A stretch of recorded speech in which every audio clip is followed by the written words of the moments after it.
Ever wondered what secrets are locked away in government vaults, deemed too dangerous for the public eye? Throughout history, knowledge has been a powerful tool, and those in power have often gone to great lengths to control it.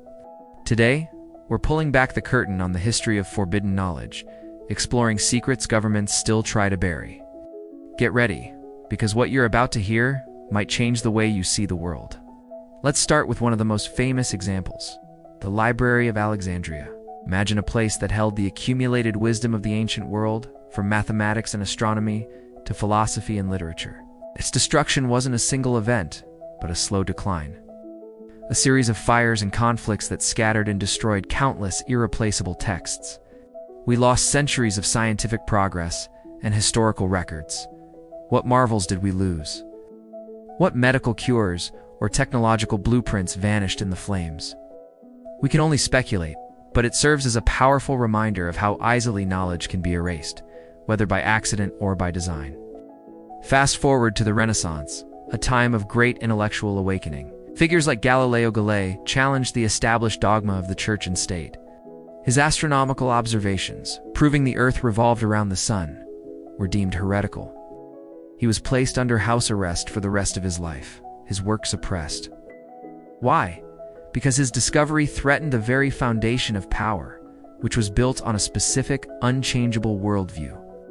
Controlling information meant controlling the people. By declaring his science forbidden, the authorities hoped to stop the spread of ideas that could unravel their control. It didn't work in the long run, but it shows the desperate measures rulers will take to maintain the status quo. Now, let's talk about something a bit more modern and shrouded in conspiracy. Project MKUltra. This wasn't ancient history. This was a real top-secret CIA program that ran from the 1950s to the 70s. The goal? To investigate mind control and behavioral modification. They conducted often unethical experiments on unwitting citizens. Using methods like hypnosis, sensory deprivation, and administering drugs without consent. For decades, the very existence of this project was denied. It was forbidden knowledge.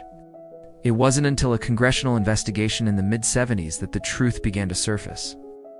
Even then, the CIA director had ordered the destruction of most of the MKUltra files, burying the full extent of the program forever. What other secrets were in those destroyed documents? It's a chilling example of a government operating in the shadows, experimenting on its own people, and then trying to erase the evidence. This brings us to the digital age, where information travels at the speed of light. You might think it's harder to hide things now, but the methods have just become more sophisticated. Think about classified documents and government black sites. Every country has its secrets, protected under the guise of national security. When whistleblowers like Edward Snowden leak classified information, they reveal the sheer scale of modern government surveillance. We learned that intelligence agencies were collecting massive amounts of data on ordinary citizens, without public knowledge or consent. This information was, by definition, forbidden. The governments involved argued it was necessary to prevent terrorism. But critics saw it as a massive overreach and a violation of privacy. The debate continues to rage, but it highlights the modern battlefield for information control. Another area rife with buried information is the study of unidentified aerial phenomena, or UAPs, what we used to call UFOs. For decades, official government reports and pilot testimonies about strange objects in the sky were dismissed, ridiculed, or heavily redacted. The subject was treated as a joke, a fringe conspiracy theory. But recently, the tide has started to turn. The US government itself has released declassified videos and reports acknowledging the existence of these phenomena, admitting they don't know what they are. So, what changed? Why is this information once so strictly forbidden now trickling out? Some believe it's a slow process of public disclosure, preparing us for a reality we might not be ready for. Others think it's a strategic release to distract from other issues. Whatever the reason, the fact remains that for over 70 years, governments actively suppressed evidence and testimony on this topic. We have to ask, what else are they not telling us? Let's also consider historical revisionism. This is a more subtle form of forbidding knowledge. It's not always about locking documents in a vault. Sometimes it's about rewriting the textbooks. Governments can shape national identity and public opinion by curating the version of history that gets taught in schools. They might downplay national atrocities, exaggerate military victories, or erase inconvenient figures from the narrative. By controlling the past, they control the present and the future. When a population only knows one version of its history, a version that serves the state's interests, any conflicting information becomes effectively forbidden. It's a quiet but incredibly effective way to manage a population.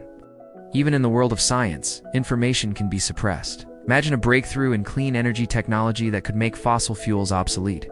A technology that could provide cheap, abundant power to the entire world. Sounds great, right? But think about the massive multi-trillion-dollar industries built on oil, gas, and coal. Think about the geopolitical power that comes with controlling those resources. A truly disruptive technology could collapse economies and shift the global balance of power overnight.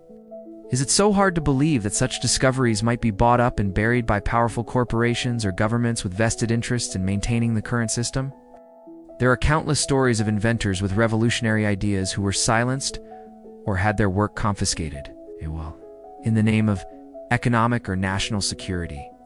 So, from the ashes of ancient libraries to the redacted files of the digital age, the struggle over information continues. Knowledge is power, and as long as that's true, there will be those who seek to control it, to label it forbidden. They do it to protect power structures, to prevent panic, to maintain economic stability, or for reasons we can't even begin to imagine. But the human spirit has an unquenchable thirst for truth. Whistleblowers, researchers, and curious minds like you will always keep asking questions, digging for answers, and pushing against the walls of secrecy. The history of forbidden knowledge isn't just a story about the past. It's an ongoing battle for the future of our world. Thank you so much for joining me on this deep dive into the secrets governments try to bury. If this got you thinking, be sure to hit that like button and subscribe for more explorations into the unknown. What piece of forbidden knowledge fascinates you the most? Let me know in the comments below. Stay curious, and I'll see you in the next video.